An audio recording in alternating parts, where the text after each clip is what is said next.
3, 2, 1. All right. On today's podcast, I got Henry LIN, one of my best mates, 10 times #1 bodybuilding champion. He's already loving it. Just a little bit. In New Zealand and in USA, master in dietetics and generally an awesome dude. Building his own business right now. Nutrition by Henry. Go check it out. If you're fat like me or used to be fat like me, get on that diet. I like that. Used to be. Used to be fat. He gonna make you look sexy as fuck. Henry LIN.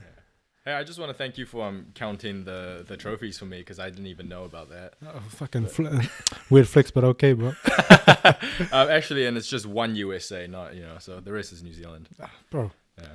Bro, flex when you want to flex, man. Just tell everyone's you're from USA. So like what I was actually gonna say before you started this was that the weird thing about bodybuilding is that a few of those first place trophies, I was the only person that came to the show for my division. Are you serious? Yeah, no. A few of them. Yeah, so I think going into the sport as a teen athlete, there's how many teenage bodybuilders do you know that competes? Barely any. And the way you were doing it back in high school was like intense. Like, everyone's like, what the fuck is he doing? Yeah. You know what I mean? Exactly. Like everyone else was just starting out. And especially with schools being very focused on body image and like loving yourself. What I was doing was just like, no, like this isn't how we want you guys to look at your bodies. This is not the message that we want to send to the kids. No, we want to be fit. Yeah. We want to be athletes. Yeah, man. It's not okay to be fat and overweight. Yeah. So basically, that's what I was like. Actually, it's like physically, it's not good. Oh no, definitely not. Yeah, it's definitely not. Yeah. Do you think that is like a misguided view? Generally, like body, like self-love and loving your own body is very important, right? 100%. Yeah. But do you think people take it the wrong way and seem like they're getting attacked when they're not really getting attacked? If they're like maybe slightly overweight or even underweight, it's all about just being healthy. I think this is a really hard thing to comment on because, I suppose when people listening to this, they'll have a specific scenario where someone's getting unfairly attacked and then another listener might think of another scenario where it's completely fair. So I think for us to even like comment on it, we'll just give your opinion. Yeah. I mean, that's the whole point of my podcast. Yeah. That's why I'm in your house. By the way, I'm in his house. This ain't my house. Couldn't do it in my house because my dad is at home and he'll just be asking, what are you doing? What are you doing? What are you talking about? Why are you swearing? And I can't swear, Indian parents, I'll get slapped. I thought you do in your room though. I can't fit it in my room. Okay. That's why I'm thinking about getting a studio, but also live there. Okay.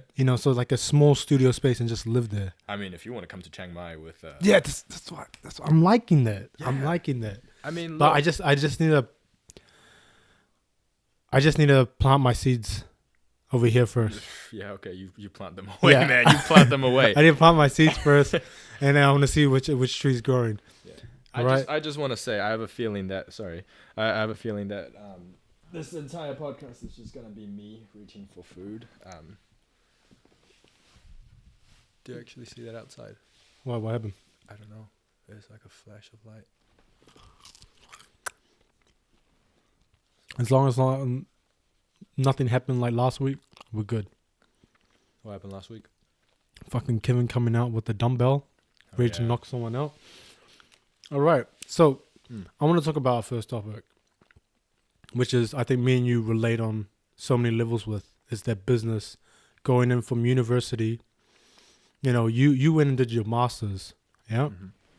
I finished at a degree level and then did my traveling and then decided after work, doing corporate, doing trade, two polar opposites fields, and then going into business.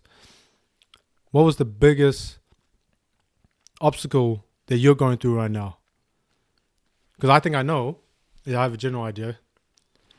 But for the people that don't know, they might sympathize with the same level. I think the biggest obstacle that I'm going through now is that I was definitely a product of the system that tells you, that spoon feeds you the idea that, hey, all you have to do is go to uni, get really good grades, go into a postgraduate program. Once you have your masters, you've got that edge on everyone else, and then happily ever after kind of thing. So I think does that go back into the 8-hour thing we talked about 2 days ago? Definitely. So the 8-hour thing was basically me saying to Mass that it was fucking stupid. When he told me, I got pissed off. I went. Reason, yeah, no, I completely. I was like, what the fuck is he saying? It's actually so stupid. Yeah. So basically, because like my business is my baby, so I want to make sure that I'm giving it 100%, right? It's fair enough.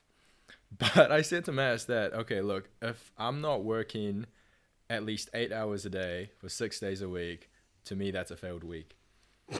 And that's a weird unnecessary pressure that I put on myself. And I was just like, you're not working for someone. You can pick your hours. You can pick what time you work.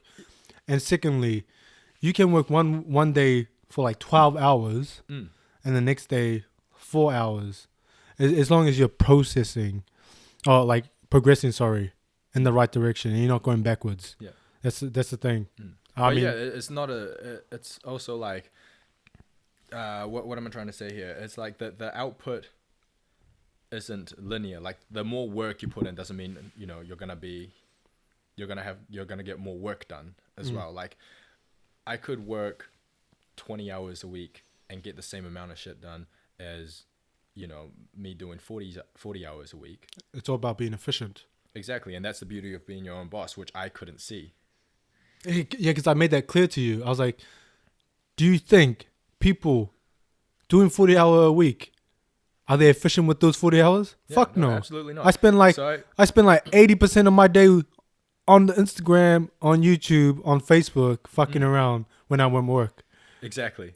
You know what I mean? Yeah. So I basically escaped the 9 to 5, started up my own business, now getting a full-time paycheck from it, only to impose those same rules on myself. Except the best thing is I go to sleep at work. I wake up and I'm at work. Yeah. This is your office. This place is your office. This is my office. Yeah. This is your office. Yeah. And I can claim that back on. I can claim some of that rent back on. Put on the business. Put on the business. Put on the business. This ice cream's on the business. Yeah. This whole setup is on the business. I'm pretty sure I could claim the ice cream on the business. Dude, it's fucking like $9.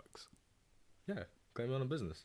Whatever gets your tax back. This is content. We are working technically. We're just having fun with it. Yeah. True. Yeah. I mean, like, no. So what I read was, you could buy takeaway coffee if you have it back in your office. You can claim it as an expense, entertainment expense, for this relationship, and we do work together quite a bit. I just don't know if that applies to ice cream. Fuck it! This is a business dinner. This is a business dinner. Yeah. It's a business dinner. Put on the business. All right. So anyway, how's it like dealing with all those clients? Because now you're going into you're bodybuilding, you're doing dieting, and you're dieting for yourself. Now doing that for other people.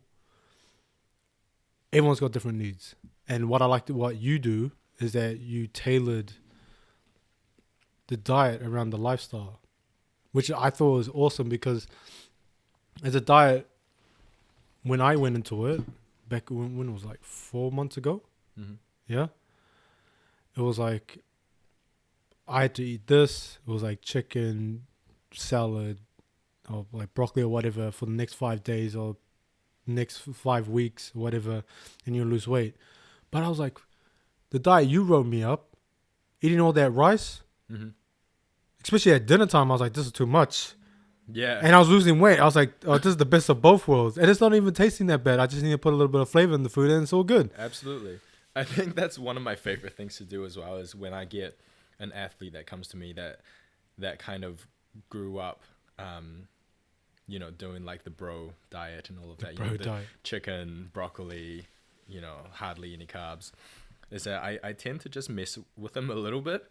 I'll be like, cool, for lunch you're gonna have like 6 slices of bread with Oh, are you serious? yeah, I mess with Is them, that white bread? So, yeah. I specify white bread or I specify white rice.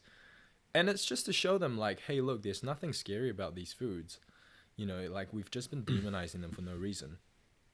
Right? It's essentially a math equation. If for example, like, for you to have that much rice like you were saying, all I had to do was dig into your fats a little bit, and that's okay because, well, fats aren't, the fat that we consume, as a population, like it's Stupid. absolutely no need, Yeah. right? It's that and protein as well. That's the other thing. So generally, for What do you mean by protein? as a population, we eat way too much protein, even in the gym community. Yeah. Everyone. I think that's just a general thing. Like you look at how people eat meat.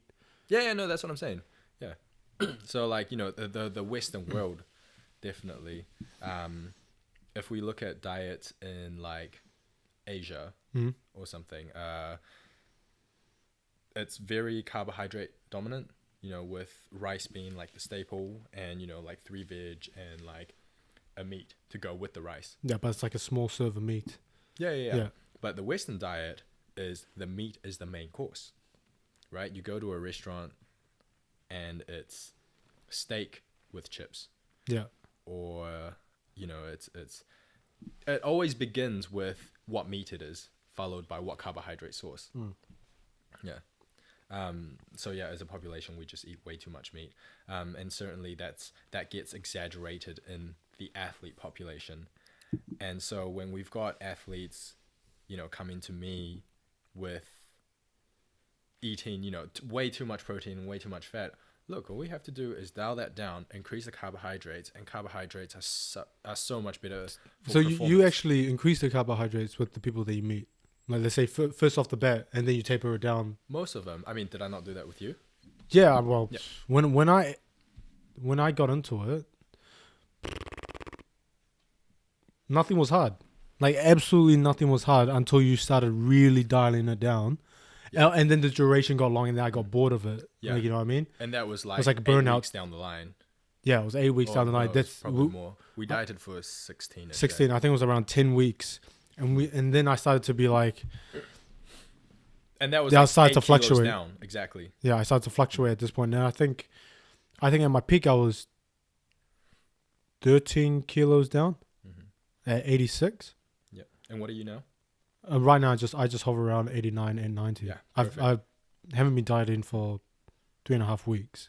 Yeah, and that's why I said to you at about that, around the 12 week mark, was it? Where I was like, hey, look, ideally, like, we can get you really lean, but ideally we want to taper you off in the next, few weeks, because we want you to get used to having a lower normal weight.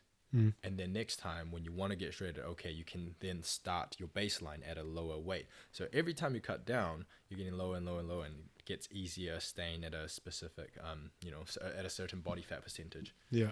If you're burning yourself out all the time, well, then you're just going to rebound. Do you think that's a metaphor for life as well, going into business? Well, absolutely. Thinking about what I said feel like to you. You just turned that on me. Yeah, I know. I am the prime example of Yeah, that. exactly. See, because when you said that, and I was like, what you said to me in the past few days, I was like, why are you going 100 all the time? Yeah. I was like, are you always at 100?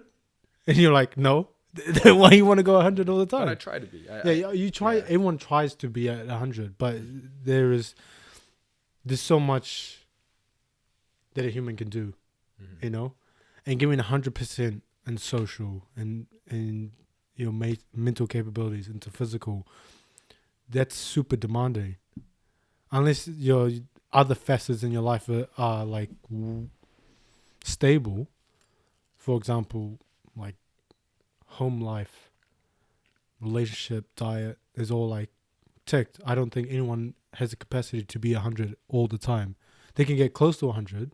They can be 80 and on one day, and like 100 the next or most of the other days. But being 100 all the time is a very demanding thing. Yeah. That's why I brought it back onto you, because learning about dieting, you can go 12 weeks going, and it's like, fuck, this is too much. Tapering it back and then going again.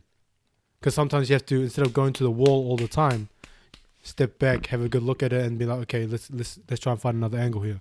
It's quite funny how that's reversed for me, isn't it? So for me, with bodybuilding and diet and all that stuff, you know, I get it 100%. I understand it so well. But yet when it comes to just life, business, whatever, like I fall into that same mindset that a lot of bodybuilders go into, which is that all or nothing mentality. Maybe it's just not being used to that situation. Yeah. Because it won't be just you. Like it's me as well, to a certain degree, in because I have that same type of mentality when it comes to football. Anything, even when I'm in coaching, it feels like I have to give more, I have to give more, I have to give more. I have to get these kids doing more training. I have to be quality that has to be better. So I have to teach myself better ways. I have to do analysis so deep.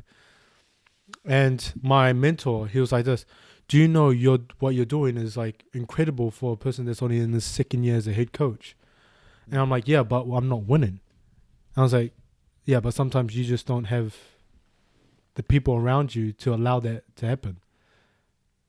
So what you're doing is great, but it's not all about winning. It's about progressing as well. So if what you're doing now is really good, if you do that 10 years down the line, you'll still be doing great.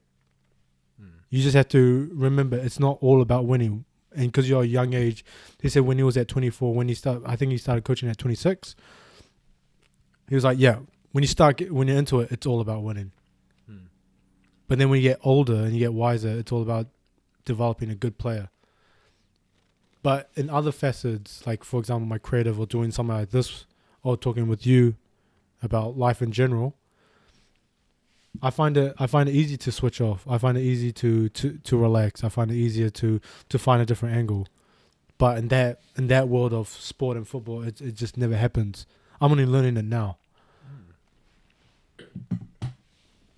It's actually really reassuring for you to say that as well, you know, because all of these conversations that we've had, it's been, especially in the last 2 weeks, it's been a therapy session for me, and it's sorry, my rates are $120 an hour. Yeah, they are. I said to him that you know, I was gonna pay you with my friendship, and it's worth a lot, you know, mainly because I really don't have a lot of friends, so. But that's you say that you don't have a lot of friends, but that happens when you get older. Oh yeah, no, that happens. No, but I'm talking about to the people, because they might like, oh shit, he got no friends, but that happens. Definitely. Like, who's your mom and dad's friends? I was talking to my mom a few days ago. I was like, why don't you hang out with your friends on the Monday? I got no friends to hang out with. Yeah, my mom's always been the same. Like, she got friends, like people to hang out with, but she doesn't have like this. You know what I mean? Like my dad, he's got like one or two friends, but even then it's like one or two friends, and it just like whittles down. Like you in high school was like a social behemoth. Oh yeah, I peaked in high school, man. You are a social behemoth. I still feel like I'm still tied with all the friends that I made with high school, bar like a handful. You know what I mean? Like I never got to that point where I was socially just so like everywhere. Because you were everywhere. Yeah, I was. And I really made it a thing to be everywhere, you know, like as soon as I started figuring out that I was a very extroverted person, I was like, all right, I'm going to embrace this and just, you know, throw myself into every social situation because that's where I thrive. But what's going from there, what's it different now in terms of being extroverted and developing deeper connections with people compared to in high school? That's a hard question because that's a long time ago. I think I mean, okay, first of all, high school made it really easy because you're always together. Absolutely. You're in a cocoon. You're in a cocoon. Everyone says that. You're a cocoon. And yeah, I mean, you know, everyone has things to do, things they want to do in life. So obviously, like, this kind of progression is very natural. I feel like I didn't understand your question properly. I just kind of started rambling. Yeah, go ahead. It doesn't matter. Yeah, okay. You're on the right track. What's changed? I think, Like, in terms of developing quality relationships with people. Because I think, like, from my point of view, I felt that you did have quality relationships with people. Let's look at all the people that left. I'm not going to say their names. Compared to now, you know, where are they? doing their own thing. Yeah. So it's just, yeah, no, that makes a lot of sense. I think if we weren't kind of, Because I wasn't really deep with you. No, we weren't. It just happened. Yeah. What even happened? I think my mate came to. We both became bums and No. My mate came to live with you, and I was hanging out. Yeah. Over here a lot. Yeah. And then you just tagged along with me. Hey, I put you on my journey, man. I was always gonna be a bum. Oh, thank you, man. Yeah. It's inspirational. This is just to make eating easier for me, because see, I got the lean forward thing going on, and also this is not long enough. No, so I have to lean forward. I got no choice. The chips are getting cold, and it's kind of like, you know. Yeah, shit. If this was Mike Tyson's podcast, we ought to be high by now. Who, what? Mike Tyson's podcast. I've never seen his podcast. He just gets high. He literally gets high. That's all he does. I was like, nigga, you when you sober, you high. You know, you don't need no weed. I think we should do that one day. You know, just one day. One day. But not now. Somewhere where they legalize it. Yeah. So it can actually, you know, on the record. Exactly. So I want to talk about the personal development you've gone through. I'm just gonna ask this question. Was university worth it? Oh, okay, that's not where I thought it was going. That's actually an easier question. I was gonna ask that question, but I was like, no, let's go this route. Yeah, that was a little bit scary. I was like, oh my, like, man, how do I even start this off?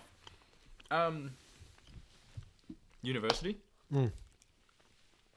And what was that like for me? You know, from what in terms of personal development? Yeah. So, what do you learn from university, and was that applicable to the outside world? Because I don't think it ever is. That, like, they give you a theory about it, but I don't think it's. You go into the outside world, it's like, oh shit. Oh, okay. In terms of like the stuff that the actual content rather than. Yeah. That's what I'm trying to get at. I'm still talking about your. Still talking about the nutrition. Yeah. Oh, okay. Yeah. We haven't got that deep yet. It's only been like. Oh man, you were minutes. trying to. No. This is my podcast, okay? Relax. I am captain now. Look at me. I am the captain now. No, I'm gonna say, in terms of the actual content, no. What dietetics really is medical nutrition. So all of the stuff that's yeah, because you were talking about you wanted to work at a hospital at one point, eh? Yeah, and so it's really weird because that environment really dismissed the fact that I was a bodybuilder. I kind of got into the master's program thinking that, oh, okay, like I'm someone that has used the science and applied that into my sports, and you know, and has had the achievements to kind of like support that. Hey, I have taken all of this. You know, I do have what it takes to the thinking process. You know, to do this program. But if anything, it backfired because, you know, coming from like a medical profession, I was always known as the gym bro that was just obsessed with his muscles. And so Yeah, and so there's a lot of assumptions going on, and especially with dietetics being I remember when you used to like get turned on looking at yourself in the mirror. Back in Tony Martin's, you're like, oh shit. just a little. God damn, I wish I could mirror myself, man. No, yeah, but that's essentially how I was treated. So me working in healthcare was a joke to them. So for the longest time, I started resenting bodybuilding a little bit more. Oh, really? Yeah, absolutely. And I kind of kept it up because I was simply good at it. I was automatic with it.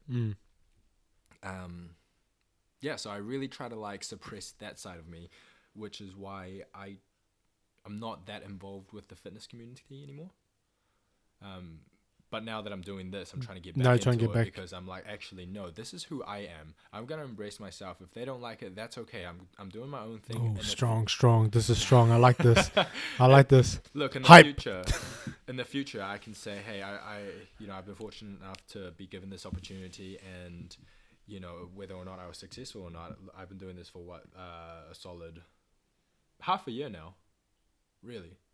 Has it been half a year? It has been half a year, yeah. So I've got something to show for it, and 10 years down the line, it's not gonna matter because a gym bro at 30 is gonna be taken a lot more seriously than a gym bro in their early 20s. Right? Absolutely. Yeah. It comes down to experience.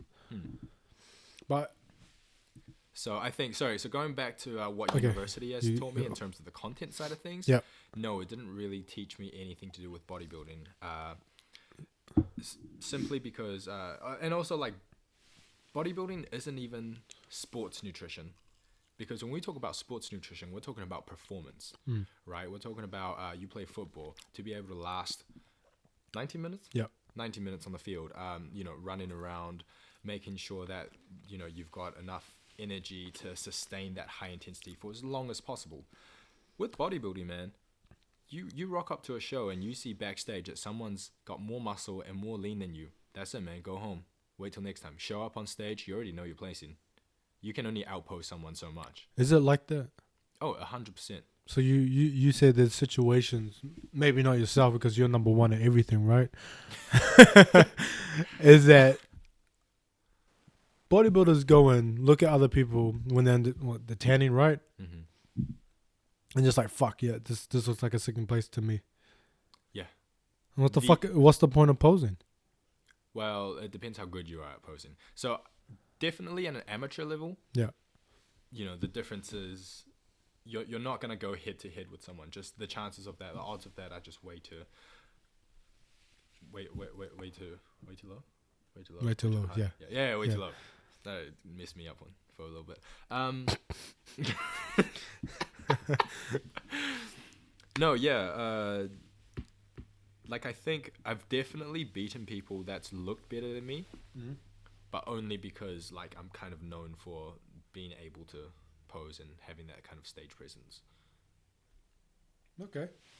So a good example is when you're in a lineup, right? When you and another guy are put right at the end, if you have enough experience, to tilt your entire body slightly to the center so the judges can see your entire package. If you don't know that, you're just going to look straight on. But if you're on the side and you're looking straight on, only 2 judges on the side can see you at your best. The other ones are seeing you from that crazy angle. Bro tips right there. Yeah. That's going on YouTube. Which is why I'm a big fan of competing even when you're not ready as well. Oh, shit. Yeah. Why is that? Well, is that a reason? Well, look, because practice doesn't make perfect. Like, I don't care what anyone says. Practice doesn't make perfect. Perfect practice makes perfect. So you got to... perfect practice makes perfect. Yeah, so you got to simulate those competition environments, before you... So, like training for the situation. Yeah. Like, that's relevant instead of just training. Yeah, exactly. Like, you can practice posing and all of that. But like when you get in front of the judges, it becomes a different ball game. Yeah. And getting used to that situation is more important than just doing it in the gym, in the studio or something like that. Yeah, so people go into the gym and people pose in front of the mirror, looking at how their body looks, blah, blah, blah. And they just do that the entire way through. No.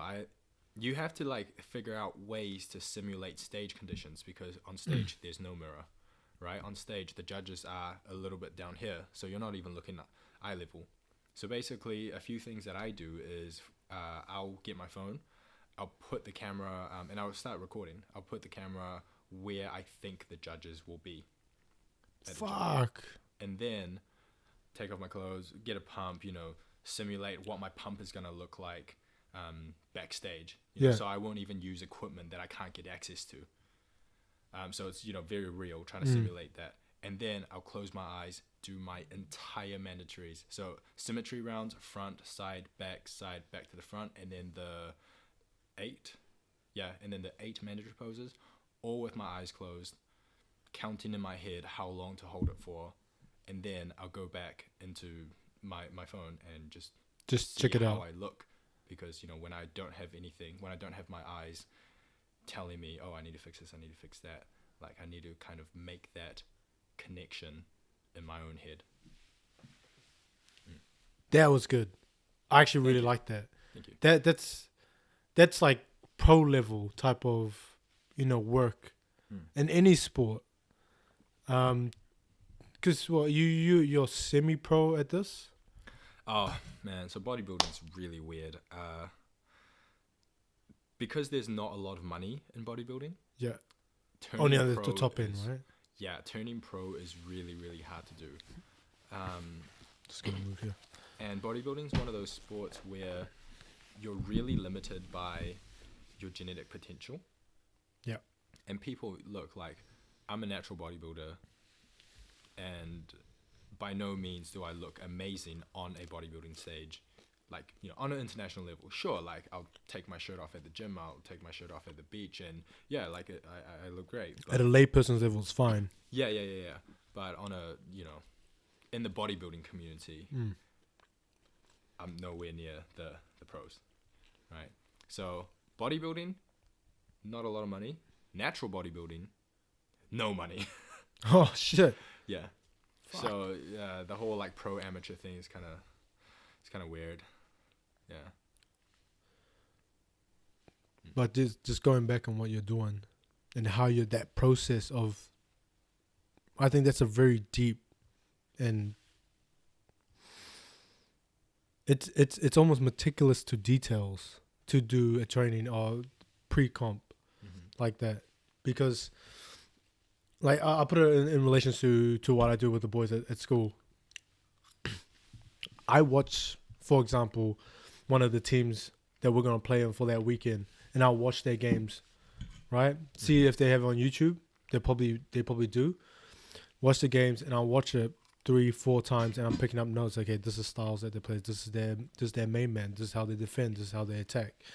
This guy has a weakness, and stuff like that. And I have a book that literally, like, I'm nearly full. It's coming to the end of the season. It's nearly full of all these notes, right?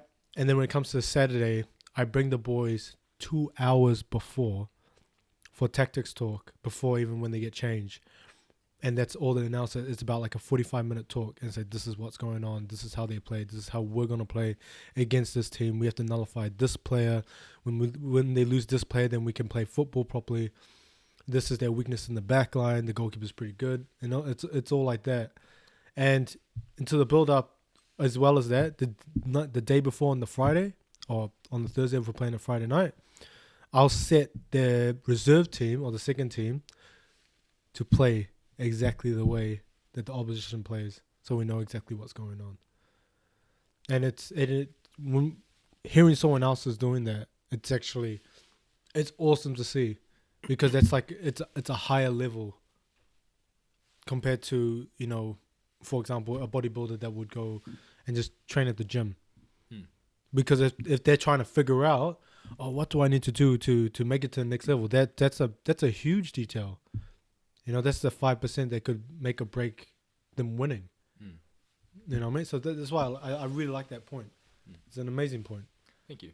Yeah, it's a good point. Definitely with doing natural bodybuilding, and by no means am I against the use of performance enhancing drugs in bodybuilding. You definitely need performance enhancing drugs on the international level, because imagine paying top dollar, to the Olympics bodybuilding and seeing natural guys like me. No, that's a waste of your money, man. You can see me walking on the street. Yeah, so absolutely. Go down to your local city fitness here, Henry. Yeah, pretty much. Where was my point? Blazed. Mike Tyson. Bro, don't bring that great man into this, man. Bro, imagine if I brought Mike Tyson to the podcast. Like, casually into my house, my dad would be scared as shit. Yeah, it's Mike Tyson. He's like, hey, man, you want to see my tiger? Oh, shit. Oh, that would be crazy. Oh, yo, no. What? I think we need to put it back in the freezer. Yeah, put it back in the freezer. Yeah, all right.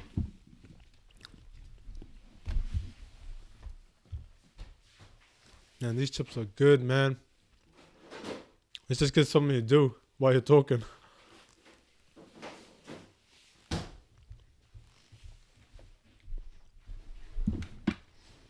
By the way, do you like this podcast? Oh, yeah, absolutely. Because it just came into my head. I actually was talking to a mate back from university. Because he fucked up at university and failed like 8 papers, but he's Māori, so it was like, okay. I know that sounds racist, but that's how he put it. He was like, oh no, it's okay. So the university allowed him back in, even though it was like, I think one of the prerequisites is that you're not allowed to fail this many times on a paper, but they're like, oh, but he's a native. He has to go back. But anyway, so he did it, and it was like a Māori paper anyway, so fuck. He had to do it. So he was like, hey man, why don't you think about doing a podcast? I was like, I didn't even think about that.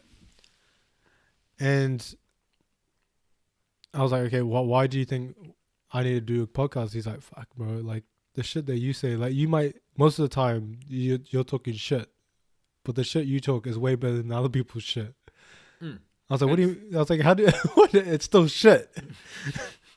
And he's like, no, you know what I mean, bro. Relax. So I started to do this, but I didn't even think, like, hands down, this is to anybody that thinks they got a plan.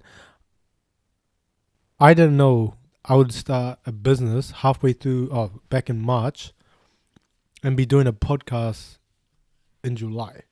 Mm-hmm. Like, I wouldn't even have written that when I was in, I think, I started this year, New Year's, then I went to Japan. I was told I was going to be working at my job the whole year while doing coaching, at the same time trying to build this on the side.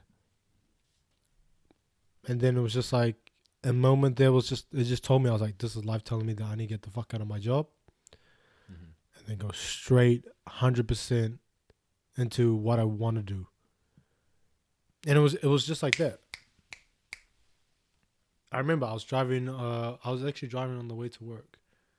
I was on the motorway, and I was like, I think it's time to leave. I think this is like the perfect example of, like you telling me, don't try to figure things out so early. Don't try to try and figure things out, Yeah, because things happen. Just like with my business. Yeah, absolutely. Because most of the time you just can't plan for it. Yeah, you can do a lot of planning, and you can plan for everything. But it doesn't mean shit if you don't do anything, right? So, and most of the time you have no control on other factors involved. There might be at the extreme end, there might be like a death in the family. You can't control that. You might get robbed. Like I got robbed back in May. Our house got robbed, and the only thing they got taken was my computer. I was like, "Fuck, that's all my work, just like gone, just like that." And I think I was creating a video at that time, and it was gone too. Oh man! So it was like, "Fuck." Okay, so that's just gone, and with the hassle, it wasn't. It could have been worse. Like that's the thing that I came back and I was like, it could have been worse. Like the only thing that I really was worried about was like if my camera bag was stolen, I would have been so fucked off. But lucky it was just my laptop, and that was near new. So now I got a better laptop now, but that's But Put it on the business. But you can't. Yeah, put it on the business. But you can't plan for that. Mm. You can't plan for that, and then you have to reject clients for a little while because it's like, oh, I have no editing software. I got no computer, so how am I going to edit it? So, yeah, you can't force an issue when because you don't know what the play is. You don't know any of the plays. I kind of want to go back to something that we touched on before. Yeah, go ahead. I'm feeling like there's a bit of a trend with us starting a segment and then never concluding and kind of just rambling on. Oh, that's all right. That's the whole point. I just feel like, just to close that so I can get it off my chest. But with university teaching nutrition to me and how, relevant that is to my job. The only thing, which is a big thing as well, though, it is a big thing that it's taught me, but it's taught me to be able to dissect and analyze and interpret research studies, like scientific literature at an internationally recognized level for 5 years. And just the process of doing that and getting examined on it over and over and over again. Do you mind putting the mic a bit closer too? Oh, sorry. Yeah. No. I mean, just bring this closer. I mean, what I need to get the food.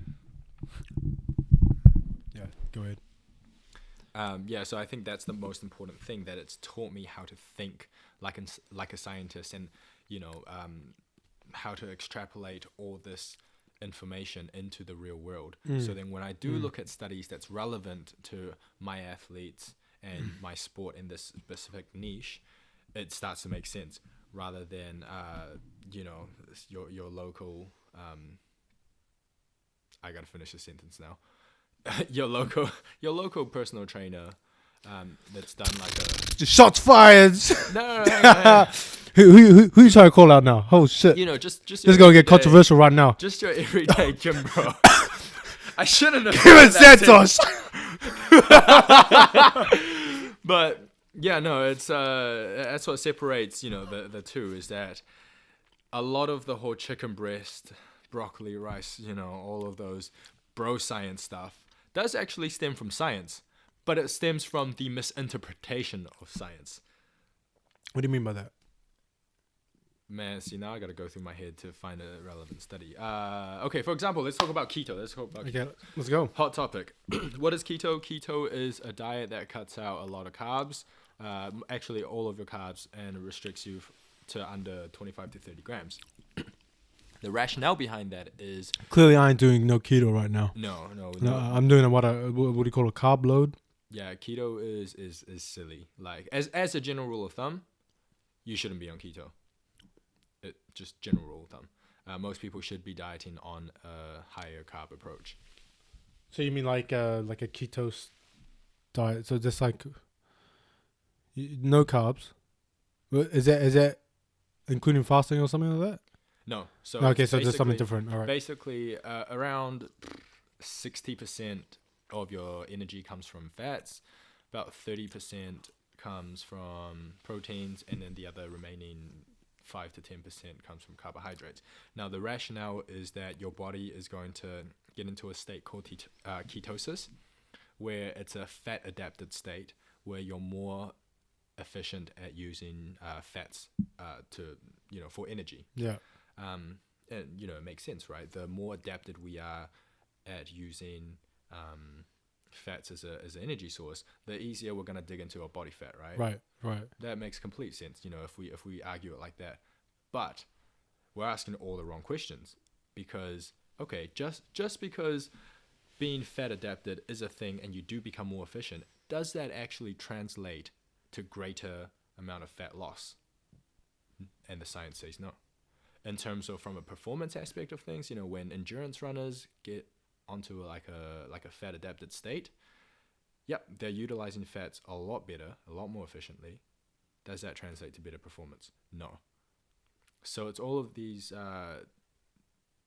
scientific findings that kind of gets misconstrued, just because science is so delicate that if you change the wording just a little bit, then it starts to mean something else.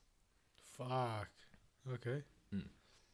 So that's Because it seems like pop culture and diets is like it's so huge, and especially in the last, I would say 5 or 6 years, right? Like it's diet fad after diet fad, and ketosis is still huge.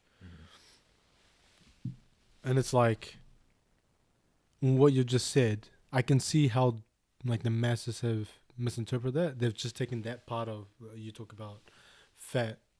It's the right logic on the wrong premises. Yeah. So what you've said is, it's like there's more to the study, and they've just picked out fat adaptation. Is that right? Yeah. And it was like, yeah, sweet. If I get into this state, fat adaptations, and I'll be more efficient with burning fat. Yeah, cool. Let's do that. Let's create a diet for you. Yeah. And it's gonna be like that quick when it's like all these other lines still describing it, and they're just like, nah, it doesn't matter because it goes against what we're trying to do. Yeah, it's almost like saying, it's almost like me saying, okay, well, gasoline is needed to fuel a car. So if we put more gas in the car, then the car's gonna go faster. It's it's a sound. As a guy that's like really into cars, that's the dumbest shit I've ever heard anyone say. It's a sound argument, right? If A equals B, B equals C, well then, you know, A equals C. It just sounds so stupid from a car guy. So, no, I dropped the chip. You know, so when I hear 5-second rule. When I hear those things being said, that's exactly what it sounds like. But nutrition is different.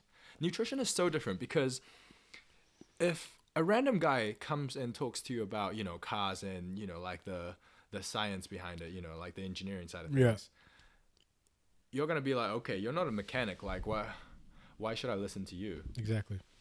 But when your local, see, I got to finish this sentence again.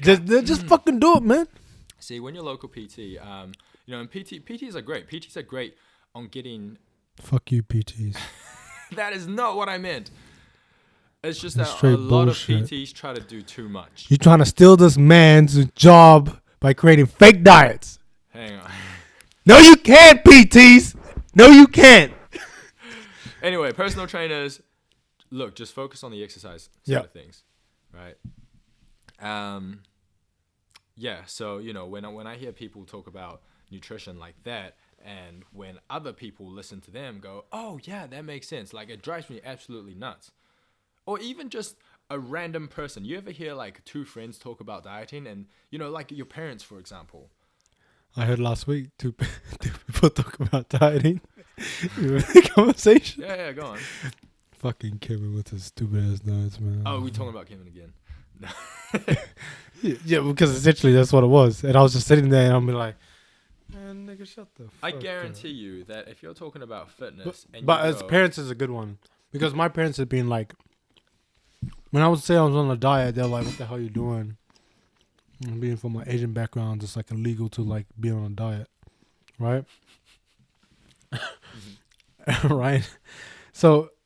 essentially, like, it was a lot of pushback, and then all of a sudden, when they started seeing the results, they're like, "Oh shit, okay, this is something that he's into." And then, because at the starting phase, they're like testing you out. They say, "Oh, you're not gonna." They're trying to say, "Oh, just eat this. Don't worry about it. You'll be fine. It's all about, you know, you want to still be healthy and stuff like that." So I am being healthy by losing weight because I want to do that, and. Like the stuff that they said, it was just like stupid. I'm not gonna say what they're gonna say, but it was just like stupid. Like I guarantee you, if you know tomorrow you strike a conversation with someone about fitness and you bring in, you just like tell them the most crazy facts, you know, like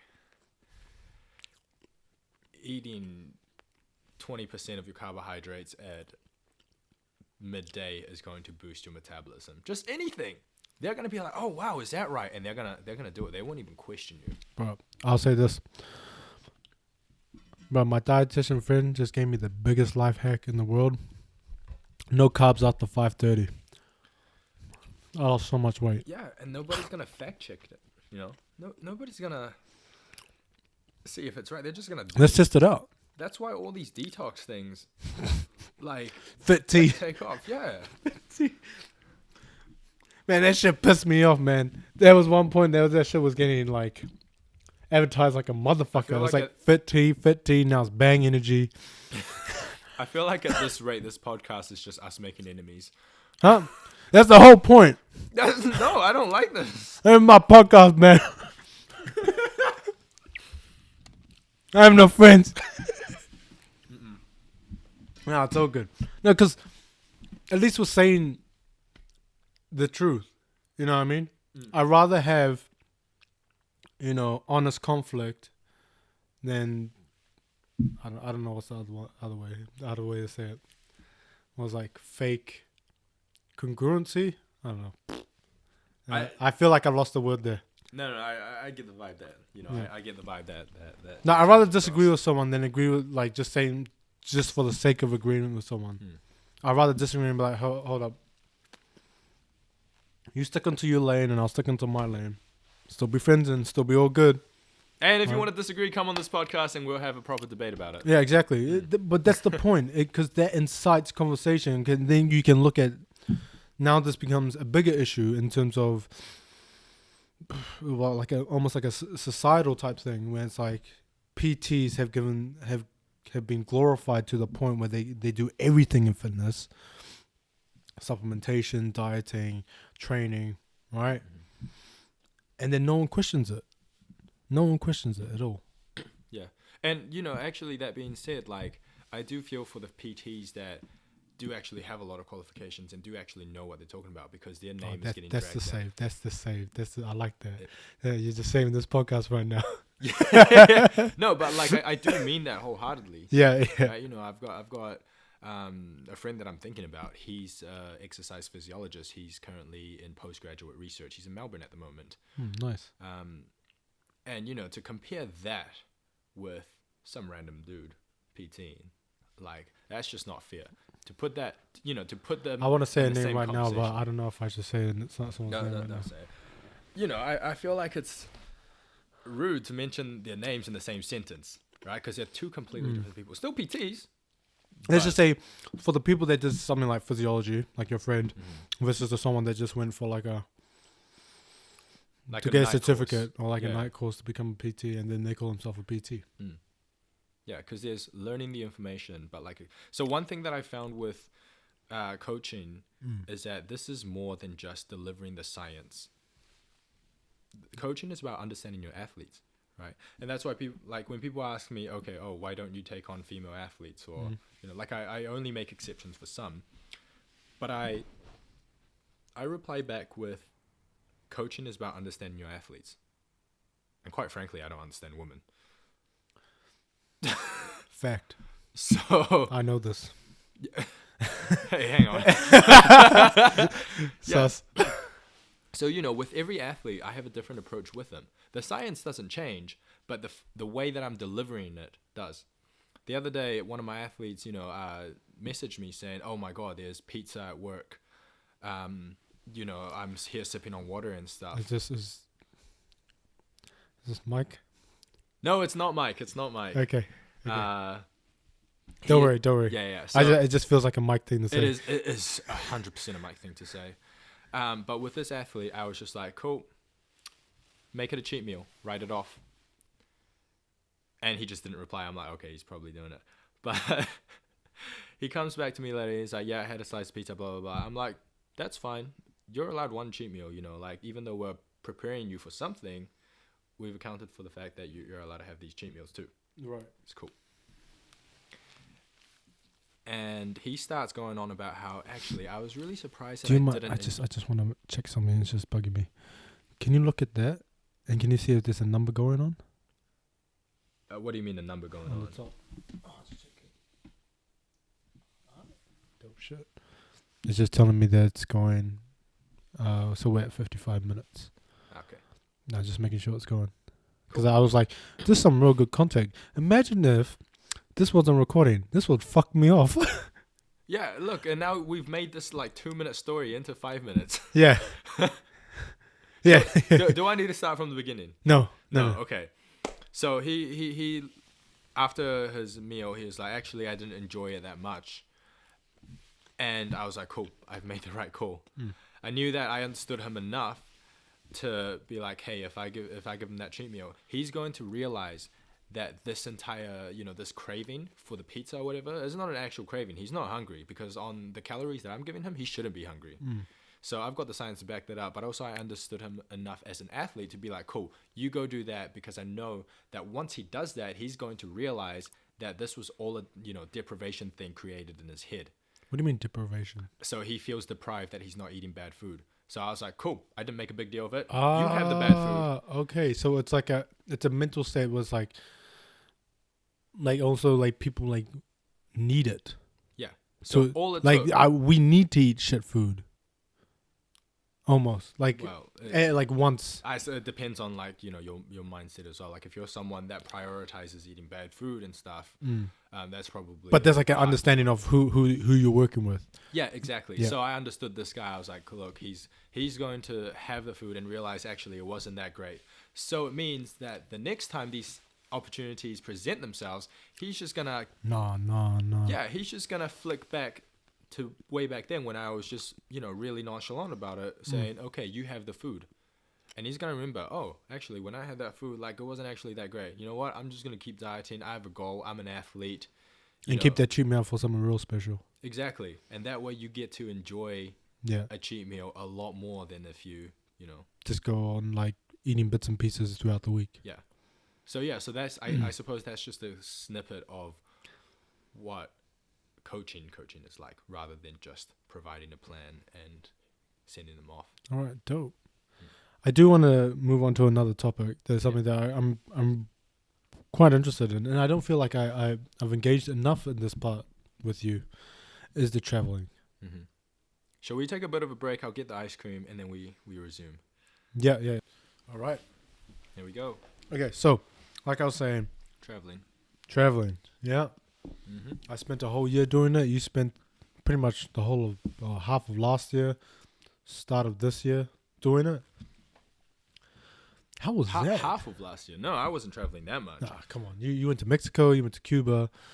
Yeah, man, that was only 5 weeks. Was that 5 weeks? Yeah, dude. I stumbled across it by accident because I wanted, for some reason, you wanted to go to Miami and all shit, right? I've got this weird affinity with the States, man. Every time I'm like, man, like, that whole like white picket fence, American dream kind of thing. Like, man, the land of opportunity and stuff. Every time I go there, jobs. Every time I go there, I'm like, man, fuck this place. Why am I here again? Man, that's so bad. Don't worry, they're trying to make it great again. Okay, relax. It's so bad. That's gonna bring a lot of haters in there. You know what was great? Mexico was great, which means that they need to start letting Mexico back into. Nah, build that wall, man. No. Because Mexico wants to build the wall, so they don't allow Americans to come into Mexico. Mexico's where see, it's at, exactly. Man. That's where it. It's at. That's it. Yeah. You heard it here first. Everything is conspiracy. Canada's actually shit. Fucking United States is shit. Mexico is where it's at. I've been to South America. South America is legit. Oh yeah. Like actually, Latin America. Yeah, Latin America is actually legit. I think it gets more. Because Mexico is actually in North America. It's not even Central. It's Central. No, it's North, bro. Oh, the Central. Yeah, because the Central is all the smaller countries like Belize and shit like that. But like, I remember when I landed in Chile, I was like, "Fuck, this is gonna be the shit." This. I'm waiting for like Juan Pablo to come out with his fucking like tattoos on his face, like running around with like a wife beater singlet, and I was like, "Shit, I look like the poor nigga here." Man, what? Because I look like the nigga. Like yeah, I look like dark skin. Yeah, because everyone thought I was Dominican. I've told you this. And they started speaking to me in Spanish. Even the guy gave me a high five. The guy who gives the crates for the beers. Yeah. I met him every day at this place called Zona 3 in Chile, in Santiago. And he's like, "Hey man, nigga," and he just walk away. It's like he's like high fiving me. It's like, yeah, you made it. Yeah. You're in New Zealand. You're speaking English. Yeah.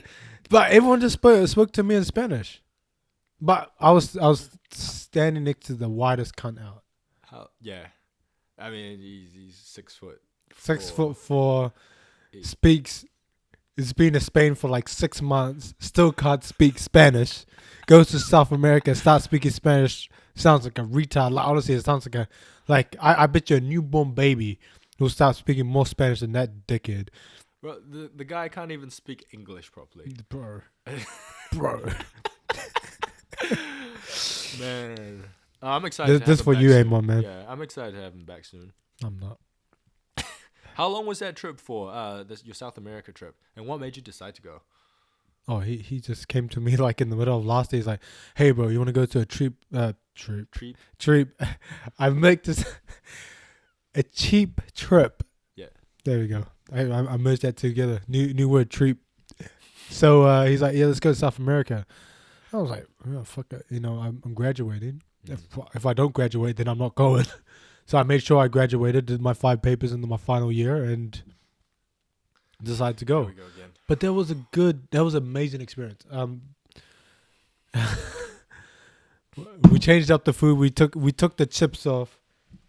I don't even know where my shit. Yeah, here we go. This is my weakness. I just honestly, there's something about McDonald's Sundays. Not sponsored. Honestly, Imagine you as a dietitian being sponsored by McDonald's. That make no sense. Hey man, living the dream. Hey man, you're only allowed to eat your cheat meal at McDonald's. Yeah. I wonder how much money I get from that. McDonald's, you listen to this? Hook them up. Get taken off the health board. All right. So revoke my registration. Sorry, continue. Yeah, your cheap trip. Your treat. Yeah. So I went there, and it was a really good experience because there were situations where, for example, everyone got mugged, not Santiago, in Buenos Aires, in Argentina.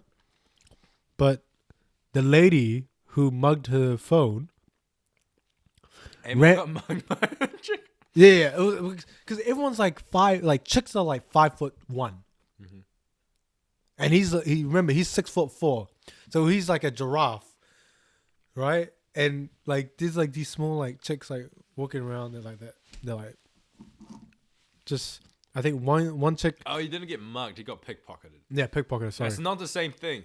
Sorry, no. Sorry, I mixed that up. Anyways, go back to my story, right? I'm thinking about this like little girl like. Hey, hombre! With like a shiv, and Amon just they're freaking out like, no Spanish. What? Yeah, no, okay. So you pickpocketed, mugged. Yeah. So, but it was like a well devised plan. But he was walking in front of me, and I was walking probably like a meter behind him. Just casually. If you looked at us from a distance, we don't look like we belong together. Because he had like a backpack on, he had sunglasses, and I was just like chilling out, just like walking slowly behind him. And this girl like came right next to me, and like spat at Amon, and it got his attention. And then he shrugged it off and kept going. And then she spat again onto his shirt, and it was just like, hey. And then he turned around. As soon as he turned around, this other girl came and just took a phone. And it was that quick. But then I saw that happen, and I just, like, literally, like, mini soda charged into her. Yeah. And she just dropped the phone. She's like, oh, no, me. I was like, fuck off, man. I was about to knock this bitch out. But even better, this other Argentinian dude was about to knock her out with me. He's like, "Hey, you put the mother."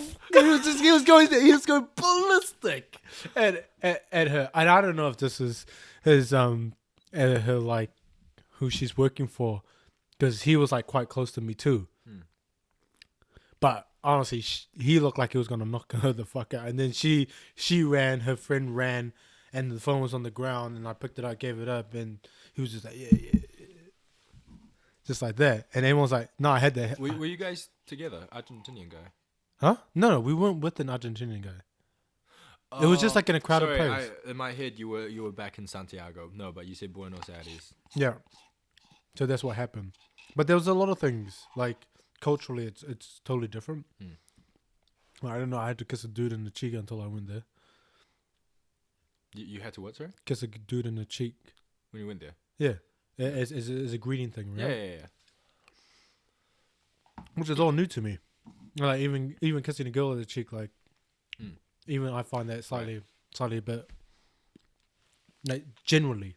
Yeah, actually, that was weird because when I went to Mexico and Cuba, I learned those kind of customs, and I remember coming back. And you start doing it, and then people are like, "What the fuck you doing?" Yeah, It's like, well, I have a boyfriend. Yeah, it's like no. Yeah, see, yes, I have a boyfriend. Yes, because that fucking happened. Because that fucking I was like, oh shit, yeah, I'm back in Nueva Zelanda. Shit. It's like fuck, like that type of thing. Casual racism in Miami. So when I went to Cuba, after I went to Cuba, I went to Miami, right? So now, if you didn't know this about Miami, there's just a lot of Hispanics, right? And Hispanics. me walking around in the hostel, Chino. yeah, like me walking around. In my head, I was still traveling in Latin America. So I remember the amount of times I said "hola" to someone in Miami. Man, that's like the most casually racist shit. It's like expecting everyone to be Hispanic. It's like people coming up to me and saying "ni hao." You know how I don't like that. Yeah. Just testing the waters. Test. No, but yeah. No. So basically, I discovered traveling because of you, right? You said go to Cuba. I wanted to go to America. Oh yeah, because I said that randomly. Yeah, I was just like, fuck it, just go to Cuba, man. Yeah.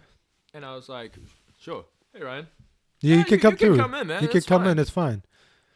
This is the other roommate. What's up, man? You want to say hi to the camera? Oh, he's like, no, fuck that shit.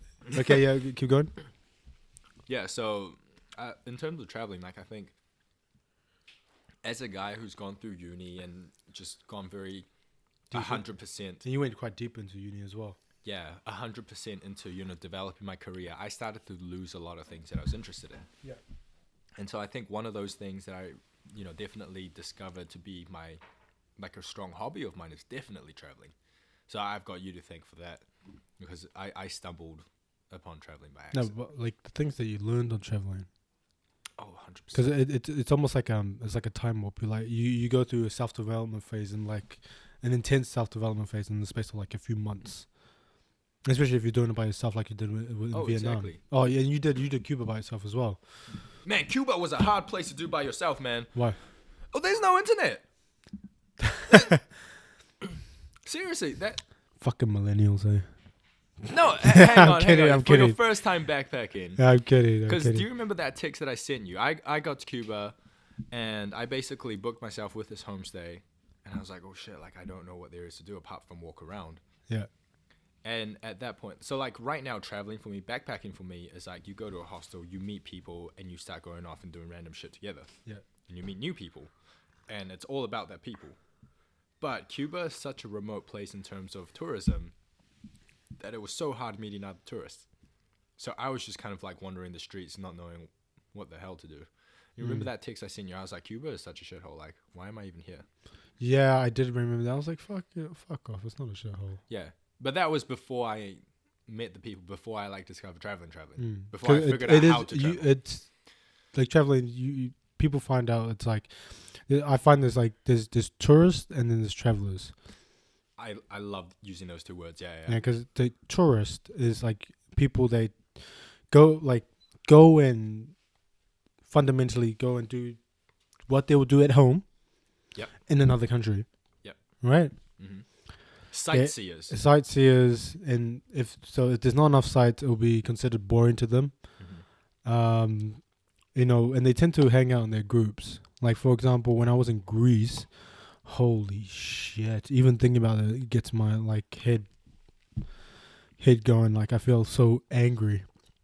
So there was a group of New Zealand girls together, and then I just like walked in, and I'm pretty sure it was just Canadians at this hostel. Mm-hmm. It wasn't Furious, it was in Santorini, which is like the main city in Santorini. It's not where those blue domes are. It's like further down. It's a bit cheaper, right? Mm-hmm. And they're like, "Oh, yo, another New Zealander." So they, just already is making a connection, right? Yeah. Then I remember the one thing she said. She's like, "Oh, do you know what fucks me off, man?" And I was like, "What?" they don't have fucking Marmite here. It's funny, right? And then I just said it's like, why is that fuck you off? It's like, I can't believe they don't have fucking Marmite. I was like, what do you mean you can't believe they don't have fucking Marmite? I was like, they get tzatziki. That's what you eat over here. And she's like, yeah, but I don't like it. And I was like, You're in the country. you're in their country. You don't dictate what they eat. Bring your own yeast. Yeah, exactly. If you know, like I met Argentinian travelers when I went to Japan. Mm-hmm. Dude, the nigga bought salami and tea from Argentina because he knew he would miss that. Mm-hmm. I think that's preparing for the worst. But other than that, he ate Japanese food. Yep. I was like, that was good. If Marmite's a real big deal for you, why don't you just bring him a tub of Marmite? Yeah. You know, you know what I mean. And then she was like, yeah, and like me and her had like a little bit of dialogue. I was like, oh, you might want to like immerse yourself in the food and the culture. I think that's the best way to go traveling is to immerse yourself in the food. Because as a guy that's like really into food, I'm down with that, right? And she's like, it was just complaints about why is she gonna get her home comforts. And I'm like, okay, why are you here? Oh, I'm just here to have a good time and get fucked up. I'm like, this is the person that I do not want to hang out with. Yeah, and I was just like, fuck it. I'm glad that you're leaving today. I didn't say that. I'll probably say it now because I'm more ruthless now. But I didn't say that. But it was just like, I've met so many those type of people when I'm traveling. No matter what country I've been to, I've met so many people like that in hostels, and I find it almost frustrating. I think food is such a great way to experience a culture, though, because there's so much story to be revealed. Yeah, unless you're traveling with Amon. Holy fuck! Didn't you say he was like just eating bread? The first 2 weeks, this is real. Okay, I don't know how basic you need to be, but this is the most basic ass shit. He was okay because he knew how to say ham, which is queso. No, pan. That's cheese. Oh no, that's cheese. Yeah. So cheese, pan, bread, and how do you say ham? Do you remember how to say ham? Oh man, I don't know. I forget. But anyways, he knew how to say those three. First 2 weeks, because he was so confident at saying it. That's the only thing that he would get at the supermarket, and he was like, "Yeah, this is the shit." And then miraculously, after the first week, he's changed the game. He put it in the microwave. He's like, bro, now it's warm. Holy shit. I'm like, bro, I cannot eat this anymore. And I remember buying a steak and just like buying like proper food. And then like in our third week, and we were in Chile and we were back in Santiago.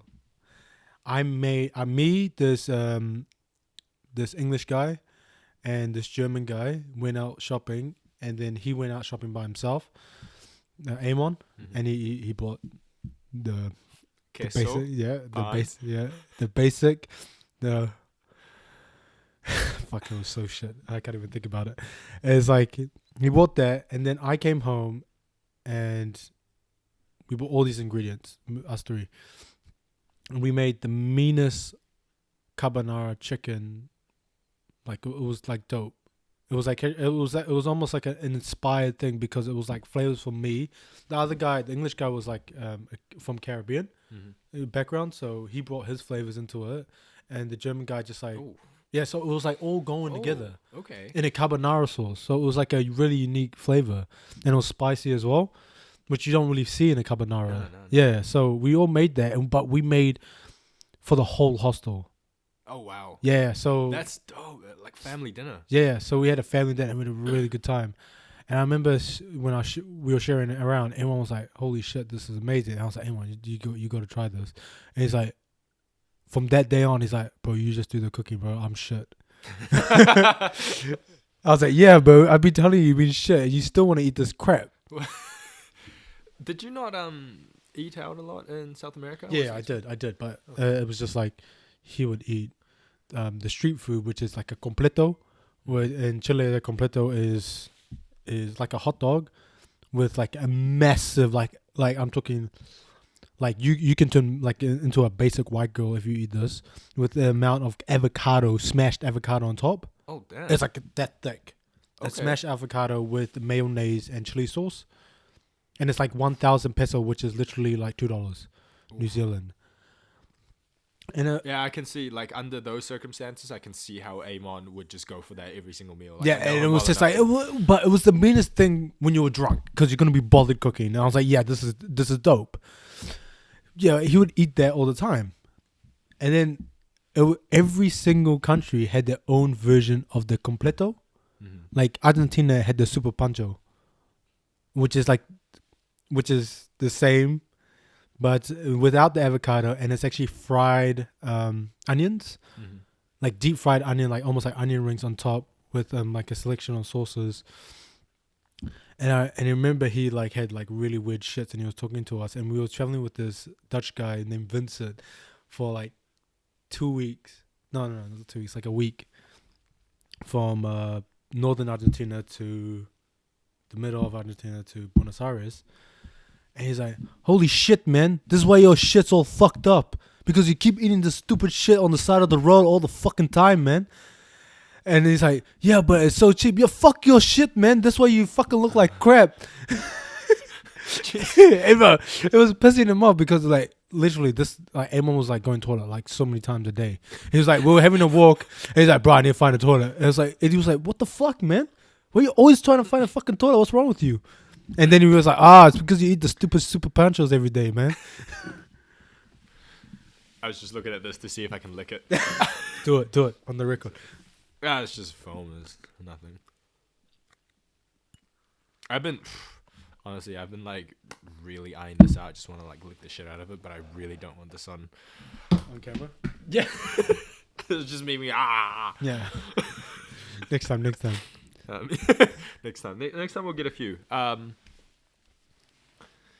No, I think when I've been traveling, the only times where I've cooked is in English-speaking countries, when food's too expensive. Like in you Vietnam didn't and cook when you Cuba were and in- Mexico. Oh, you didn't cook in Mexico? Not at all, man. I was just eating out all the time. Oh, because it's much cheaper, right? Nah, it wasn't much cheaper, but I mean, it's a lot cheaper than eating out here. Yeah, of course. So, yeah, and also, I mean, I honestly cannot be bothered to cook. You know, one thing that I hate about traveling is, like you, I'm a foodie when it comes to traveling, right? When I'm not training, my appetite decreases, a lot. Yeah. Yeah, like I didn't. So I actually haven't taken time off training for that long, to be able to feel those effects. So when I was in Vietnam, like I was eating 2 meals a day and I was good. I couldn't eat. It's crazy. Normally I'd miss breakfast, and like sometimes I'll just have like a light lunch, and then I think the only thing that would be heavy would be dinner. Yeah, it was actually so good though, cause like You'd lean out. yeah, but like I wasn't hungry. I didn't need to fucking eat all the time. Like it's a struggle, And man. you do a lot of activities as well. Mm. It's just like walking and stuff like that. Yeah, but you still don't need to eat that much. Yeah, absolutely. Mm. But what did you think? What was the biggest like? I would say like personal development that you gained from traveling. Was it because you worked by yourself? You became self-resourceful. You became resourceful when working by yourself. You developed a social aspect of your life or whatever.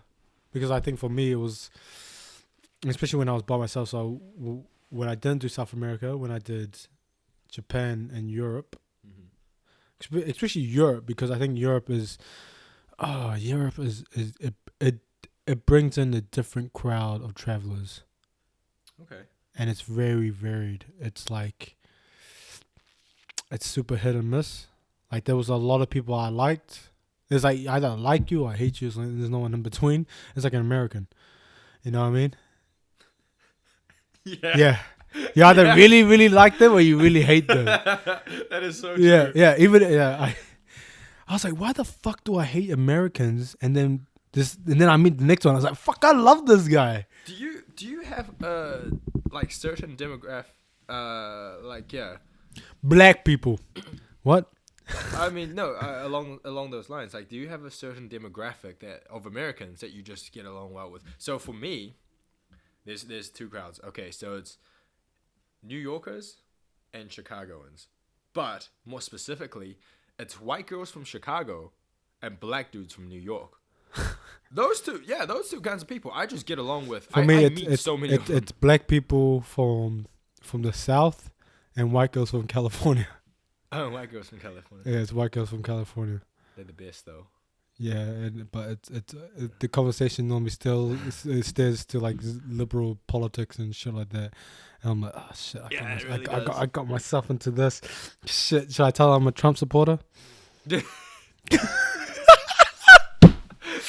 They'll fucking get it all wet. Yeah.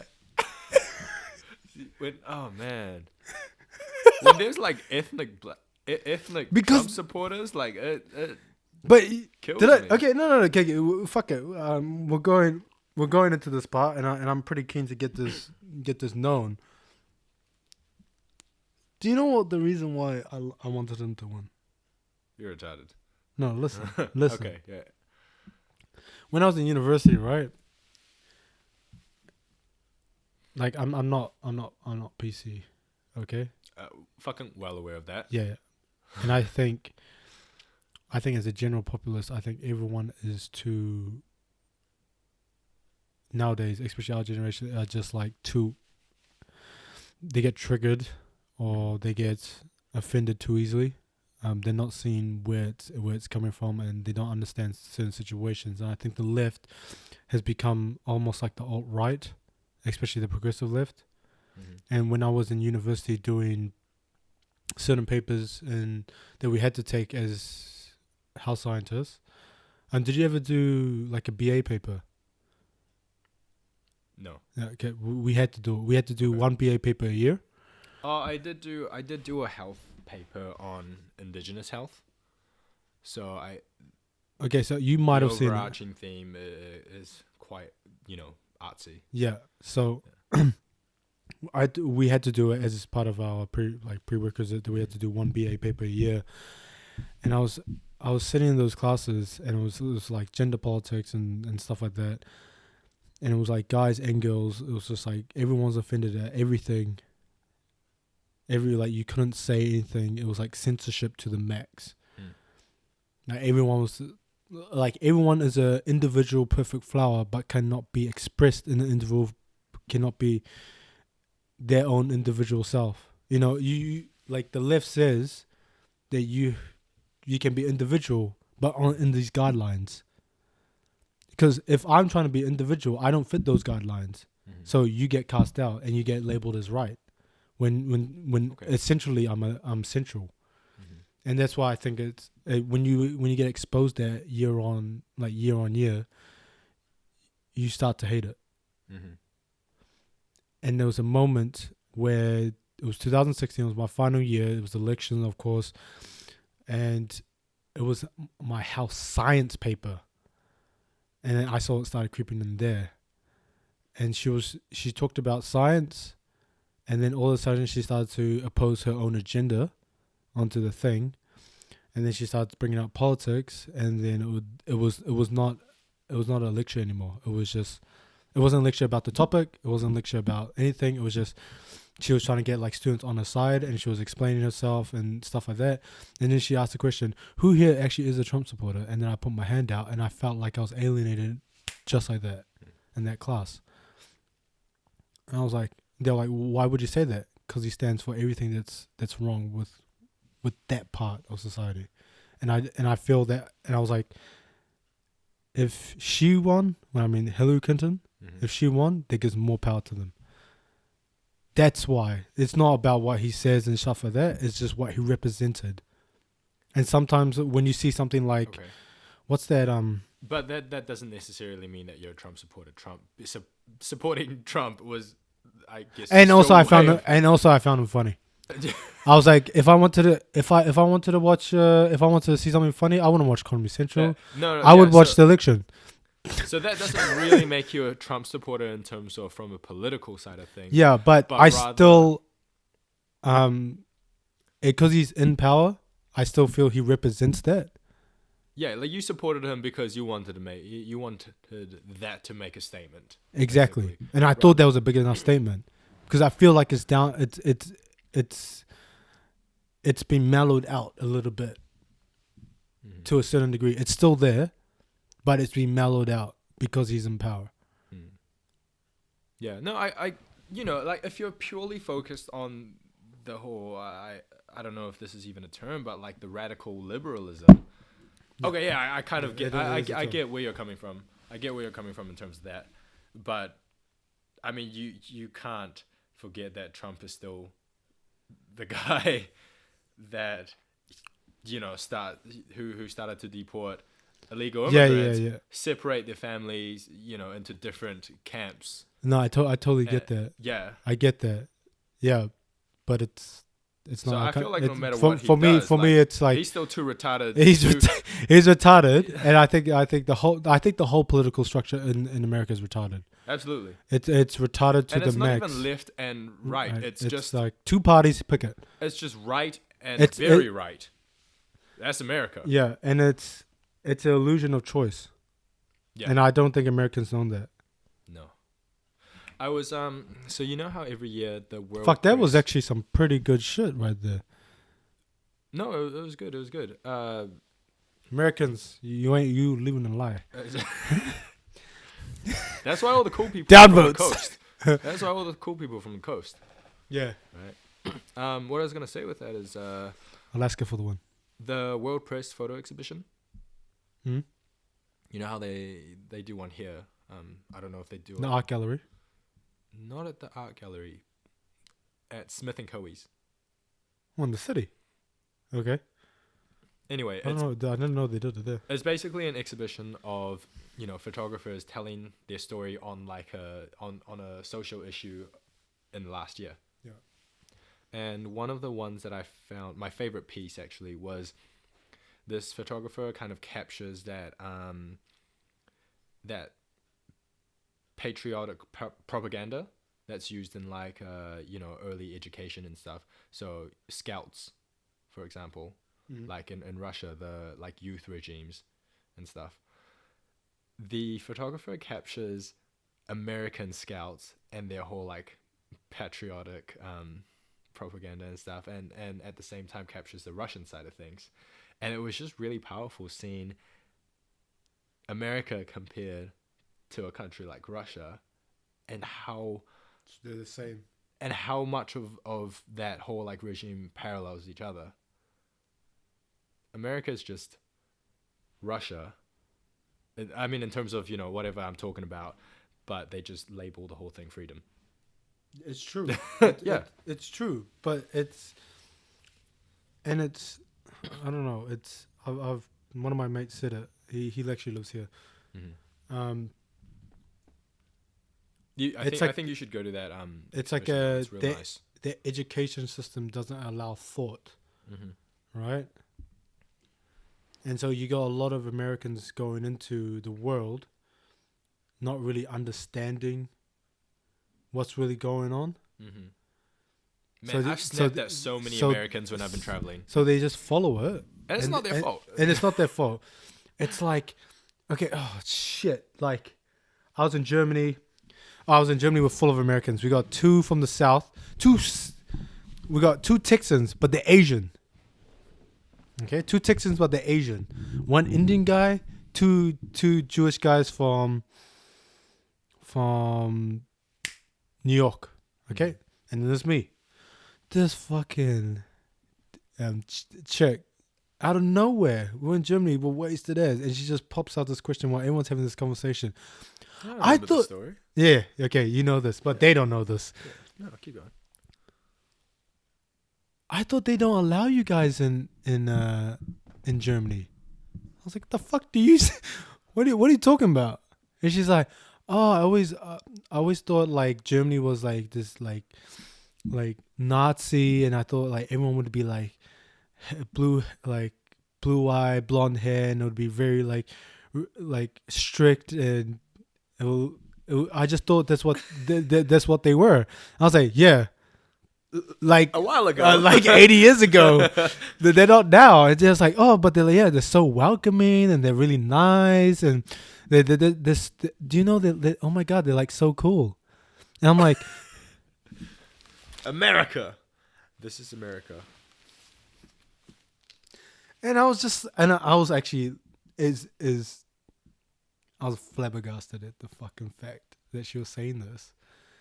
And whereabouts was this? This was in Berlin. Oh. This is in Berlin. And I said to her, if you knew all this, why the fuck did you decide to go to Germany? And she's like, oh, I just thought about giving it a chance.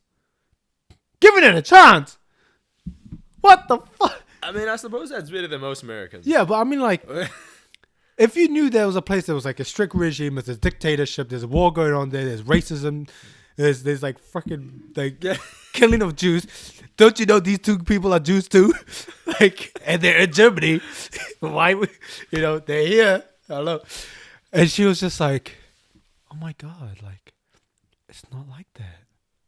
I was just like, what the fuck? That was the one thing that frustrated me about Vietnam as well. Is that like, I'm actually still shook. Like, even thinking about it, I'm like, fuck. Like, what the fuck is going on? So a few of the Americans that actually I don't know if I did meet them or not, but it's just they were telling me about how most Americans, back home, they kind of just nobody knows anything about the Vietnam War. They just knew that it was a war that happened and it was for all the right reasons. Which frankly, like literally, it was just, hey, Vietnam's having a civil war. Let's get into it because Russia and America is having a Cold War, and we have to put our powers in. That's what happened in Korea too. Yeah, just hey, these guys are having a civil war. You know what? Let's go test out our weapons. Yeah, and these guys, they're having a civil war. Leave them fuck alone. Yeah. Imagine if like when America was having a civil war and every country fucking like went and. I wonder why they never went to any war in Africa. There's so many civil wars. What do you mean? Like to go help out. Okay. It seems like it's like we'll pick the wars that we want to pick. Well, actually, no. You know what? I don't know enough about wars in general to. It's just a thought that came into my head. It's like, yeah, if you have an opportunity to go help another country out and I mean, like what they're doing is not helping, but in terms of like, let's say like giving peace to the conflict in any way you can. Mm-hmm. It seems like they've chosen the countries they do want to help, like the Middle East. Yeah, because they're gonna give an advantage to them to something, and it's like, half of Africa is in civil war. Mm. Oh yeah. 100%. Oh well, no, I wouldn't say half of it. Like, Sudan is getting fucking ripped. A lot of shit is going on. Yeah, and it just seems like there's no help. And there's no coverage on the news. Oh, don't get me started on the fucking media, bro. They can go suck my dick, man. It's going out to you guys. Fuck. It's like, it's actually so bad. Mm. It's actually like, it's borderline. It's like deplorable. Because I was talking to my mom like a few weeks ago when the Sudan war was going, civil war was going, and all the shit that was happening over there. I was talking to my mom about it. She's like, "There's no Sudan civil war. We haven't heard anything about it." I was like, "That's the problem. Yeah. You haven't heard anything about it." And she's like, "How do you even know?" I was like, "Go look up on the internet. Go out Sudan and look what's the first articles that come out." And it's like literally the first like 14 hours ago, 12 hours ago, 9 hours ago, Sudan civil war. And she's like, "Oh, why is they not posting up?" Because the media doesn't mind. They don't give a shit about that. They only care about They only care about Notre Dame getting burnt to the ground. Don't get me started on that. Man, that triggers me. But yeah, well, it should. It should. I like Notre Dame, okay? But the amount of coverage that shit got, it's a burning building. My house don't get no coverage like that if it burned down. What the fuck? Okay, my issue with that is not something like Notre Dame happening. Everyone going. It's like, pray for Paris or whatever. Exactly. What about the countries that don't speak English? What, they're not people too? No, it's just because What about the? it's would it be right to be saying it's like it's some type of racism there? Oh, 100%. It is. I'm gonna say it. Yeah, it's race. It's not intentional. It's not malicious. It's not like people are going, you know what? Fuck brown people. We're not gonna pray for them. No. It doesn't go on like that in their head. It's just it's a systemic thing, right? It happens because it's a reality. Yeah, it is a reality, but it's systemic. Like, it's embedded into the culture. Yeah, true. And if you're not part of the culture, like for example, like us, like we have like a degree of separation there, like because we can see it happening, and it's like fuck. Okay, that's when we go date. When you go date people of that race, then they ask those type of questions, right? What race? You know what race? Now hold on. What are we talking about here? You know, when we talk about racism like that, because we see it, right? But they don't see it. Let's say if you go on a date or you hang out with a friend. Oh, white people. Okay, yeah. Oh, come on, everyone knows I'm into white girls. Yeah. Yeah. Okay, white girls. Yeah. Go on, continue. So and then they talk about, they're like, oh, I never knew it was like that. It's like you got to educate them because they actually do not know that this is happening. And then, and I'm just like, you know, that's just the reality that you live in. Yeah. You know, like me being an Asian dude, like walking down the street holding a white girl's hand. Oh my God. Bro, it's like I'm walking the fucking red carpet. Like, everyone's fucking staring at me. Because that ain't right, man. It's yeah, like, it's you didn't expect that answer, did you? it's little things like that. And I mean, I don't really have a point. I'm just, you know, it's something that frustrates me because, yeah, I just happen to have dated white girls. Yeah, it's all good, but I think when we talk about the media, it just hasn't changed in terms of like it hasn't given enough coverage to a lot of other struggles that's happening around the world. Like even to an extent, it hasn't even covered what's happening in Eastern Europe. It's almost like they're like another person, different type of people. They have absolutely no coverage of that Central Asia area. Yeah. That's right? like a ghost. It's like nothing really happens there. With West Papua, there's a genocide going on. Yeah. Nothing. We don't know about it. Myanmar, huge genocide. People still going there for tourism. They don't hear about it. It's like nothing. Refugees being detained. The children of Nauru. Have you heard about that? No, I haven't. Yeah, people don't hear about it. You know, Nauru is basically a camp where the Australians were deporting. They were sending the ships to that island. Oh, is it like in the north of Australia, right? Yeah. Yeah. It's like just under Indonesia. Yeah, I think so. The last that I heard about it was probably a year ago, so I don't know what the situation is. But by that point, it was 500 something days, and kids were figuring out ways to connect to the internet to show the world that they've been put into these concentration camps, essentially. Right. Yeah, but no one talks about it. None. You talk about we just care about protecting our borders from what? Oh, I mean, like in New Zealand, it's not like that. I don't think like the New Zealand media is like. I'm talking about we, like a collective we, like the Western world. Right, but even like our media is like also stupid. Like, don't get me wrong, it's not as bad, but it can be really bad in terms of like a slow news day. Do you know what the shit that they put on a slow news day? You know what? Let's do this exercise. Let's pull out my phone. Yeah, continue. It's like they put like a cat that stuck up a tree that Margaret down the road and fucking Taranaki is. It can't get a cat down, and it's like it's on the news. First thing, penguin sushi, a new Twitter sensation. What was this on? A sushi shop that makes penguin. No, but what like outlet is this? I think it was Stuff. Oh, see, Stuff is retarded. Oh, hold up. Let me just double check. stuff in New Zealand Herald is retarded. It's warped. Okay. Today's news day isn't actually that slow. Oh, what's happening? You got an earthquake or something? This is very relevant. Donald Trump says he's trying to bring rapper A$AP Rocky home. Yeah, see, my man doing his job, man. He's doing his job. 21 sightseeing planes grounded in New Zealand after Sweden crash. Sweden crash? I don't know. Former rugby stars church believe most Christians are going to hell. Okay, see it took you to the third one, where it's like, why is this even a thing? What does this church person got to do with anything? With news?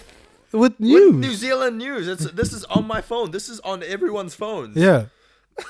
It's like, holy shit, this nigga think we're gonna die. Hey, oh shit, he gonna think we're gonna hell. Man, fuck you. I don't give a shit about what this nigga thinks. You know what I'm saying? It's stupid. It's borderline retarded. I'm actually gonna say this. It's retard. It's retard. It's retard. Yeah. No, I agree. It's dumb. You don't get the reference from Hangover. Nah. No, because he doesn't say it's retard. He says he is a retard. He is a retard. It's retard. That whole fucking segment was retard. Yeah, this conversation is retard. Yeah. That's what it is. Anyways, going back to traveling. Yeah. It seems like we got deviation. Yeah, it was a huge deviation. How do we even Americans? We talked about Americans. Yes, because then we talked about like wars and stuff. Yeah, because it was just like tangent. And it was just going. It was just popping. Good tangent. Yeah, it was. Yeah. It was deep. No, I wanted to go back to traveling and how. I got a tattoo while traveling. Why? Why a pineapple? It was okay. Disclaimer: it was actually a drunk decision. Oh no, because you're gonna eat a lot of pineapples that night. No, you gotta let all the girls know that I like pineapples. Great. Great hygiene, ladies. He's going red. Holy fuck! Oh shit! It's going on record. Yeah. You like that link? No. Let's go. Okay. No. Stop stealing my viewers. It's not a pineapple. Podcast by Henry. You know what? I'm gonna get this set up. I'm gonna run my own podcast. No one's gonna go to it. No, it's a Vietnamese rice hat, and it was a drunk decision, I think. Wait, is that a Vietnamese rice hat? Yeah, it's not a pineapple, dude. That's it. I just tell everyone it's a pineapple because it's a lot funnier that way. I can see how it's a hat. Yeah, okay. Yeah, no, it is a hat. What do you mean you can see how it's a hat? It is a hat. Like a Vietnamese hat, I can see. Yeah. Like any type of Asian person hat, Oriental hat. Yeah, I don't even know why I call it a Vietnamese rice hat because it's just a rice hat. But I suppose I got it done in Vietnam, so you know. Yeah. No, it was a drunk decision, and like for me, I've always known that like, okay, I just needed to pick the right place to have the tattoo. I didn't mind what kind of tattoo it was, and that just comes from bodybuilding because you know, like bodybuilding is my form of art, and while I appreciate tattoo being an art as well, is not my primary form of art. So I couldn't exactly cover myself with tattoos as much as I appreciated tattoos because I appreciated bodybuilding a little bit more. So as soon as I found the place, I was drunk at a banh mi stand. Banh mi is like a Vietnamese Subway sandwich. So I was drunk at a banh mi stand, and I was like, "Fuck it, why not? I'm gonna get a tattoo." And you know, with traveling, it brings that spontaneity out of everyone. Yeah. So I thought, yeah, all right, maybe get a tattoo. So the next morning, I was supposed to pick up a friend from a tattoo shop because we were late for dinner. So I was a little bit stressed out. I walk in, I was like, "Hey, have you guys seen a girl, blonde hair? She's here to talk about a tattoo." And they're like, yeah, but she's left. And they're like, "Oh shit, okay, like how am I gonna find her? She's not checking her phone and we're gonna go to dinner." And the guy just turns to me, like before, you know, I can make up my mind on what to do. He just goes, "Do you want a tattoo?" And I look up and I'm like, this is a sign. Fuck yeah, let's get a tattoo. So I walk upstairs, we start talking designs and stuff. We come up with this, That's how. That's how I got the tattoo. Fucking dumb shit. Yeah. No, it's. Imagine if you got a face tattoo, man. No. Oh fuck! Oh, you come came on. back, you're like, bro, let's check this out. That's not even on the same scale. Like, this is on my wrist. Like, It's if tiny. you ever like You you can't have to even see pee it. on the neck, Yeah, I do actually think I'd suit a neck tattoo. just be one of those Asian guys. Yeah.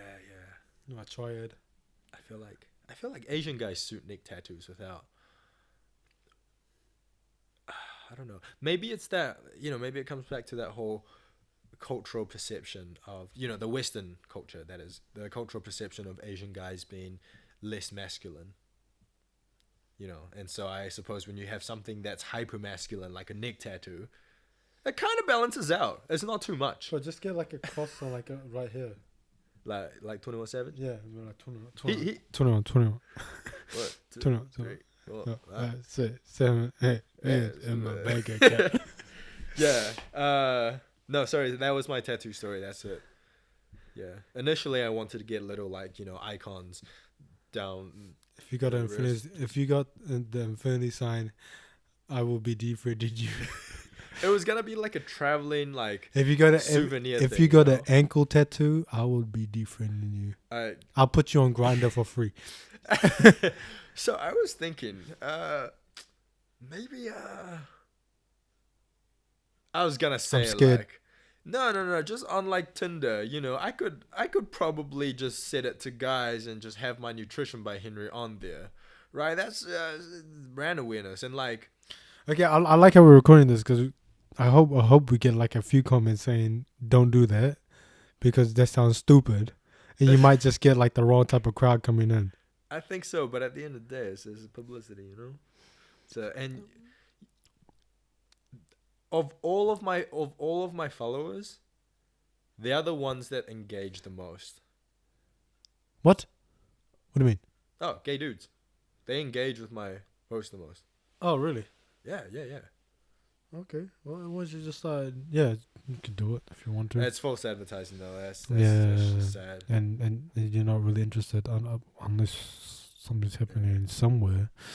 I mean, if you want to say something, I seem to be. Yeah, I seem to be getting I seem to be having a lot of luck with guys hitting on me. So sometimes I wish I was. Just make things a lot easier for me, man. On the record. Yeah, super on the record, bro. Yeah, I like that. it's cool, man. He's getting more confident in front of the mic. Yeah. And be sucking it now. What? No, I mean, I kind of wanted to figure out the vibe of your podcast first before I go around saying blasphemous shit, I mean, I can't put this on YouTube anymore now. Fuck. I have to put it on Vimeo. I mean, what? Yeah, I should have known though, because it is your podcast, and from the start, you were saying some obscene shit to begin with. So. What? I can't remember, man. Well, wind the tape. What are you talking to be? Okay, I wanna finish on one point. Man, it's time to go. Yeah. The bell rang. Yeah, I want to finish on something. Yeah, what's up? What's your biggest takeaway from 2019 so far? 2019? Yeah. For myself? Yeah. It's got to be for yourself. Because you need a perspective for yourself. That makes a lot of sense, yeah, thank you. Fucking overthinking. For myself, definitely stop trying to figure things out so early. There's absolutely no rush. Because once you figure things out, what's there left? You play PlayStation. Once you finish a game, you're successful. You hit all the badges. All right, what's left? Buy a new game. Yeah, okay, but I'm talking about life. Yeah, I know you're trying to get deep. Let's go. Keep going. No, but it makes sense. So I think for me, it's learning that it's not the view at the summit that's going to make you ultimately happy. It's that climb. You have to learn how to enjoy the journey. Like hikers, they don't do it for the scenery at the top. They do it because they enjoy the process of it. Yeah. Do you think as a generation that we get too caught up in the top, in the fantasy of the top? Definitely. Because that view at the top is so is fed to us. It's so readily accessible.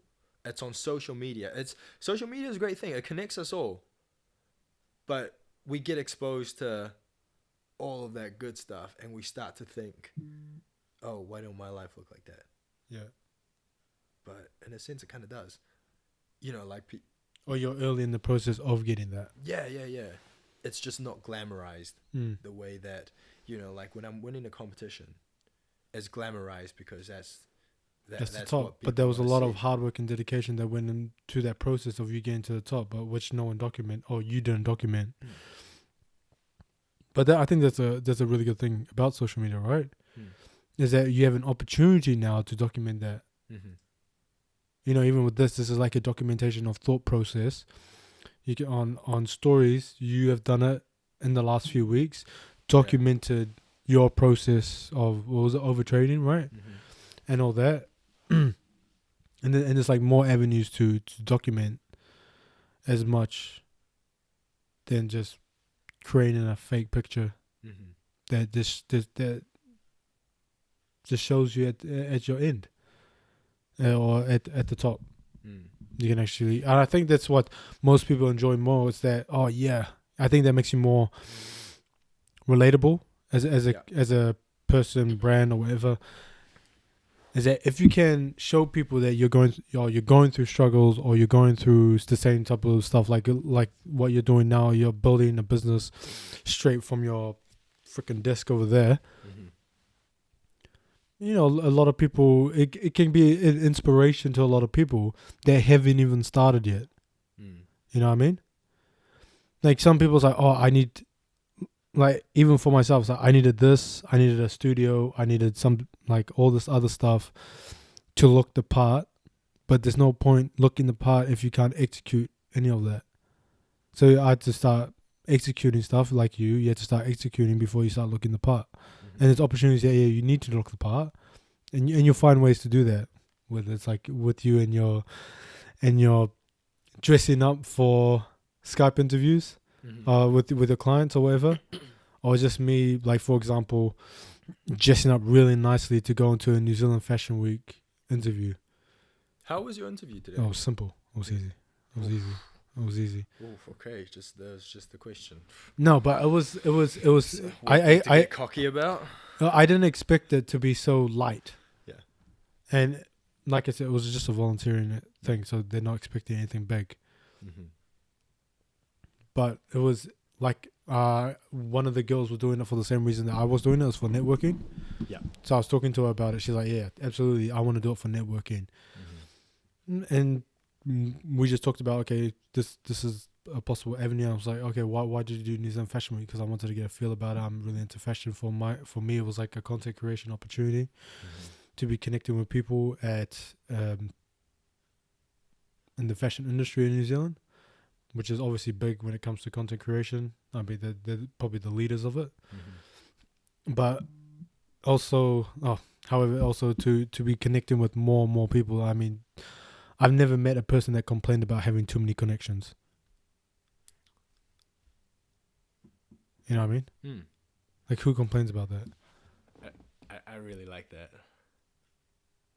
I don't know why. I don't know what it is about that, but I really like that. We'll put in a snippet on Instagram. Hey? We'll put it as a snippet on Instagram. Yeah. I've never met someone who's... What was it? I've never met someone who's complained about having too many connections. Yeah. Yeah. That was a mouthful. Yeah, but no one does. I mean, show me the person that has. Yeah.